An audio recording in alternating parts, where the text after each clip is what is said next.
we're in an IMF program, ہمارے پاس resources limited ہے, ہمارے فرینڈلی کنٹریز ہمیں ریزروز میں سپورٹ اس طرح سے نہیں دے رہے جس طرح سے وہ پہلے دے رہے تھے. What are some actions you can take right now کہ آپ ریلیف بھی پرووائڈ کر سکیں, انفلیشن کو بھی ٹیکل کر سکیں؟ If you were in government, what would you do? یا جو ابھی حکومت میں ہے آپ ان کو کیا مشورہ دیتے ہیں؟ So that is my question to you. دیکھیں, بہت بڑا چیلنج ہوگا. آج ہم نے پہلی اپنی اکنامک ٹیم کی میٹنگ کی ہے اور ہم نے آؤٹ لائن کی ہے مین جو چیلنجز پاکستان کو آئیں گے, کہ جب بھی اگر اللہ ہمیں موقع دے گا تو کیا کیا چیلنجز ہوں گے, وہ ہم نے آؤٹ لائن کیے ہیں آج. اور ہم سب اس نتیجے پہ پہنچے ہیں کہ جو بھی حکومت یعنی اور اگر ہم آئیں گے تو جو چیلنجز ہمیں 2018 میں فیس کیے تھے اس سے بڑے چیلنجز اب ہوں گے. کیونکہ یہ انہوں نے جو کیا ہے نا جی, دیکھیں بڑی مشکلوں سے, میں آپ کو بتاؤں بڑی مشکلوں سے انسینٹیوائز کر کے ہم نے اپنی انڈسٹری اٹھائی تھی. لارج سکیل مینوفیکچرنگ کی پچھلے 2 سال دیکھیں, آؤٹ اسٹینڈنگ پرفارمنس تھی ہماری ایگریکلچر کی, آؤٹ اسٹینڈنگ پرفارمنس تھی. 4 میجر کراپس کے اندر ریکارڈ ہماری ییلڈز تھیں. اس کے علاوہ جو سب سے امپورٹنٹ چیز یہ تھی کہ ہم نے IMF کے پروگرام کے اندر ہوتے ہوئے کووڈ-19 کے کرائسس کے باوجود, اور جس طرح ہم نے کوپ کیا, کیونکہ تب ساری دنیا میں جو غربت پھیلی ہے, ہندوستان میں دیکھ لیں کیا ہوا ہے.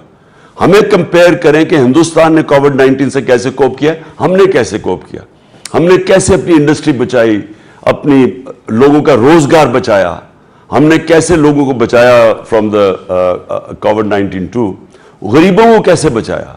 اور سب سے بہتر ریکوری ہماری تھی. دنیا میں 3-4 ملک تھے جنہوں میں سب سے بہتر پاکستان نے ریکور کیا تھا فرام کووڈ-19. اور پھر اس کے بعد سپر سائیکل قیمتیں بڑھ گئیں. تو وہ ہم جو ان کرائسس سے نکلے, اور مجھے خوشی یہ تھی کہ 6% گروتھ ریٹ تھی ہماری. پرابلم صرف ابھی مزمل نے آپ کو پرابلم ہمیں ایک آ رہا تھا, ویکسینز کے اوپر ہم نے $3 ارب ہمارا خرچ ہوا, وہ ایک شوق تھا. اوپر سے پیٹرولیم پروڈکٹس کی ان کی ایک دم قیمتیں اوپر چلی گئیں. وہ 27% ہمارا پیٹرولیم پروڈکٹس کی امپورٹس ہیں, تو اس کا ہمیں ایک شوق ملا. اس کے باوجود ہماری انڈسٹری بھی بچی ہوئی تھی. ہم سوشل سیفٹی نیٹ, ہم نے پہلی دفعہ پاکستان میں جو کوئی تصور نہیں, health insurance, universal health insurance لوگوں کو دی, 10 لاکھ روپے ہر خاندان کو کسی بھی ہاسپٹل میں, پرائیویٹ ہاسپٹل میں علاج کروا سکتے تھے. اور پھر احساس پروگرام, سود کے بغیر قرضے نچلے. سو ہم نے سارے پروگرامز کیے. احساس دنیا میں ریکگنائز ہوا ہمارا بہتر پروگرام.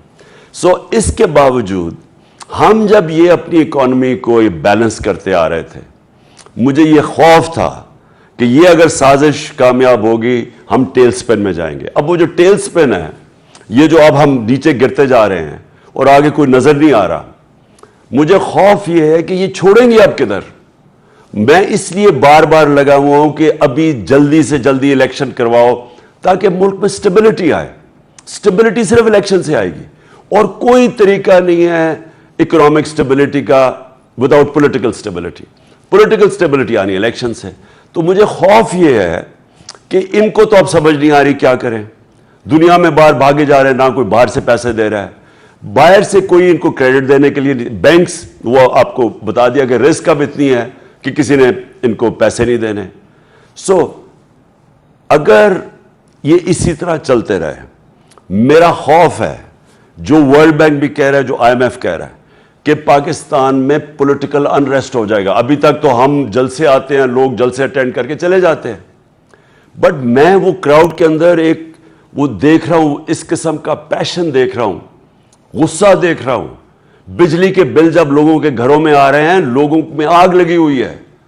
جو آٹا, دیکھیں بیسک چیز ہے, آٹا لیں, 55 کلو سے 100 کلو کراس کر گیا, دگنا ہو گیا آٹا, اور ابھی اور بڑھنے والا ہے. جو یہ قیمتیں بڑھتی جا رہی ہیں, ایک لوگوں کو غصہ ہے کہ یہ اوپر آ کے بیٹھ گئے چور, اور اپنے کیسز ختم کر رہے ہیں چوری کے اربوں روپے کے. دوسری طرف عوام کا قتل ہو رہا ہے. تیسری طرف بے روزگاری آ رہی ہے. فیصلہ آباد کے اندر پہلی دفعہ پارلوز بند ہو گئی ہیں. جو سارا فیصلہ آباد میں لیبر نہیں ملتا تھا ٹیکسٹائل کا, اب وہ بند ہو گئی. سو اگر ہم نے جلدی ایکٹ نہ کیا, مجھے یہ ڈر ہے کہ سب کے ہاتھ سے گیم چلی جائے گی, یہ وہ ادھر نہ چلا جائے کہ ہم کوئی بھی اس کو سنبھال نہ سکے. So answer to your question is, جتنی جلدی اس ملک میں صاف اور شفاف الیکشن ہو, اتنی جلدی یہ ملک پاتھ ٹو ریکوری ہوگا, یعنی ہم اپنے آپ کو ریکور کرنا شروع کریں گے. جتنی دیر یہ چلتے جائیں اتنا ہی مشکل ہوگا, اتنا ہی لمبا ہوگا ریکور کرنے کے لیے. خان صاحب, میرے ساتھ ابھی بزنس ریکارڈر کے کافی اچھی ان ڈیپتھ ریسرچ کرتے ہیں زہیر ہیں. Zuhair, quick question from your side, over to you. جی السلام علیکم, شکریہ. Khan Sahab, I have a slightly forward-looking question. That is around the fixation with fixing prices that the governments over the years have had. چاہے آپ کی government ہو یا یہ government ہو یا اس سے پرانی گورنمنٹس ہو. سو کائنڈلی یہ بتائے گا کہ آگے, بیکاز دیکھیں ہماری physical leakages energy, wheat, power, gas, یہیں سے ساری آتی ہیں, ان میں سرکولر ڈیٹس کریٹ ہوتے ہیں. سو آگے جا کے if and when the next time your government comes, do you have any plans to roll it back slightly, جو گورنمنٹ کا اتنا ایکسیسو فٹ پرنٹ ہے خاص طور پہ پرائس فکسنگ کے حوالے سے, بیکاز یہ ہمارے بہت سارے مسائل کی بنیادی جڑ ہے. So I just want to know کہ اس پہ ہم کچھ تبدیلی ایکسپیکٹ کریں آپ سے کہ نہیں. Thank you. دیکھیے, میں زہیر آپ کو سب سے پہلی بات بتا دوں, آج ہم نے جو ڈسکس کیا آپس میں, ہم سب ایک نتیجے پہ پہنچ گئے ہیں کہ اب اگر ہم نے جو بھی پاکستان کو اس دلدل سے نکالے گا جس میں پھنستا جا رہا ہے, اس کو پاکستان کو ویسے چلانا پڑے گا جو ابھی تک کسی نے نہیں چلایا. یعنی ہمیں اب وہ سٹیپس لینے پڑیں گے جو اب تک ہم پبلک پریشر کی وجہ سے یا جو بھی کمزوری کی وجہ سے, گورنمنٹس ہماری کمزور رہی ہیں. ہماری ایک کولیشن گورنمنٹ تھی. پارلیمنٹری ڈیموکریسی میں کولیشن گورنمنٹ بڑی کمزور ہوتی ہے, کیونکہ وہ ہر طرف سے اس کو پریشر پڑتا ہے, وہ برداشت نہیں کر سکتی, کیونکہ سارا وقت آپ گورنمنٹ اپنی سنبھالیں یا کوئی بڑا فیصلہ کریں. لیکن جو اب پیریڈ ہے, اگر اس ملک میں بڑے فیصلے نہ کیے گئے, مثلا یہ جو پبلک سیکٹر انٹرپرائزز ہیں, اگر اب ان کے اوپر ہم نے بڑے فیصلے نہ کیے اور بلا خوف, کیونکہ یہ اب جو بلیڈنگ ہو رہی ہے, مثلا میں صرف 5-6 جو بڑی بڑی پبلک کارپوریشنز ہیں ان کی جو بلیڈنگ ہے, وہ اب یہ ملک برداشت نہیں کر سکے گا. ہمیں جب تک کہ پوری اپنی ایکسپورٹس کے اوپر ساری گورنمنٹ کو اورینٹیٹ کریں ایکسپورٹس کے اوپر, اور بائی دا وے یہ مہاتر نے کیا تھا, یہ جب اردوغان نے شروع میں وہ آیا تھا تو اس نے جب ان کی اسٹینڈرڈ آف اوپر ویلتھ کریشن کی تھی ترکی میں, انہوں نے اسپیسیفکلی ایکسپورٹس پہ کیا تھا. ہماری گورنمنٹ کے علاوہ کبھی کسی نے ایوب خان کے دور کے بعد ایکسپورٹس کے اوپر توجہ نہیں دی. تو جب ویلتھ ہی کریٹ نہیں ہوگی تو ملک ہر وقت جیسی آپ کی گروتھ ریٹ ہوگی آپ پھر پھنس جائیں گے جا کے کرنٹ اکاؤنٹ ڈیفیسٹ پہ. یس, ایسٹ ایشین ٹائیگر سب نے ایکسپورٹ لیڈ گروتھ کی تھی, چائنا نے کی ہے, تو ہم نے تو کبھی کسی نے توجہ ہی نہیں دی ایکسپورٹس کے اوپر. اور شارٹ ٹرم میں کور کرنے کے لیے جب تک آپ اپنی ایکسپورٹس اٹھاتے ہیں تو ریمیٹنسز, ہماری بہت بڑی اوورسیز پاکستانی جو ہے یہ بہت بڑا ایسٹ ہے. ابھی ہم صرف ان کی ریمیٹنسز کے اوپر ڈپینڈ کر رہے ہیں, ہم نے کبھی ان کی انویسٹمنٹ کے اوپر کوشش نہیں کی. اب اور انویسٹمنٹ کے لیے ہمارا جوڈیشل سسٹم کو بہتر ہونا پڑے گا, کیونکہ جب تک کانٹریکٹ انفورسمنٹ نہیں ہوتی, آپ جو چھوٹا بزنس مین ہے, جو میڈیم بزنس, جو بہت زیادہ اوورسیز پاکستانی میں کرنا چاہتے ہیں, ان کو جب تک پروٹیکشن نہیں ملتی عدالت سے وہ نہیں انویسٹ کرتے پاکستان میں. وہ ادھر دبئی چلے جائیں گے, وہ ملیشیا چلے جائیں گے. لیکن کیونکہ ہمارا یہ بڑا کمزور ہے اس وقت, ہماری جو انفورسمنٹ ہے, کانفیڈنس نہیں ہے لوگوں کو, وہ اپنا وہ لیتے ہیں, پلاٹ لیتے ہیں, اس کے اوپر قبضہ ہو جاتا ہے. تو اگر آپ فیکٹریاں لگانی یا مینوفیکچرنگ کرنی تو اس کے لیے ان کو عدالتوں سے پروٹیکشن چاہیے ہوگی. تو یہ ہمیں اس کو کرنا پڑے گا. اب تک ہم نے اس کے اوپر کسی نے زور نہیں لگایا, لیکن اب یہ ناگزیر ہے اگر پاکستان نے ڈیولپ ہونا ہے, کیونکہ انویسٹمنٹ اور انڈسٹری کے اندر جب تک ہم انویسٹ نہیں کرتے, ویلتھ کریشن نہیں ہونے لگی. ویلتھ کریشن نہیں ہونے لگے, ہم قرضوں کی یہ جو دلدل میں پھنس رہے ہیں یہ نہیں ہم کر سکتے.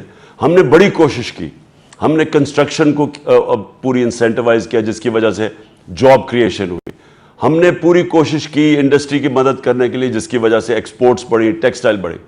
لیکن اس کو ڈائیورسفائی کرنا ہے. ہماری ابھی ہم شروع ہی کر رہے تھے, ہماری جو اسپیشل اکنامک زونز ہیں جس کے اندر انویسٹمنٹ آنی تھی, انڈسٹری لگنی تھی, انفارچونیٹلی جو پولیٹیکل انسٹیبلٹی آتی ہے وہ سب سے بڑا امپیڈمنٹ ہے انویسٹمنٹ کے راستے میں. تو اسٹیبل گورنمنٹ جس کے پاس طاقت ہو بڑے فیصلے کرنے کی, انویسٹمنٹ کے لیے ہر وہ ہرڈلز دور کریں جس میں ایک بہت بڑا ہرڈل ہے لیک آف کانٹریکٹ انفورسمنٹ, اور پھر اپنے اوورسیز پاکستانیز کو انسینٹیوائز کریں کہ انویسٹ کریں, اپارٹ فرام ریمیٹنسز وہ انویسٹ کریں. ایک دفعہ ہم ایک پیریڈ سے نکل گئے, انویسٹمنٹ شروع ہو گئی, پھر پاکستان میں دیکھیں 22 کروڑ لوگ ہیں, 22 کروڑ لوگ بڑی مارکیٹ ہوتی ہے, ہم پھر اور دنیا سے اور اپنے ملک سے انویسٹمنٹ اٹریکٹ کر سکتے ہیں. خان صاحب میرے ساتھ یو ایس اے سے ذیشان عزیز صاحب ہیں. Over to you mister Zeeshan, your short and crisp question. جی السلام علیکم جی, میں یو ایس اے سے نہیں ہوں, میں اردو point.com سے ہوں. اور خان صاحب میرا کوشچن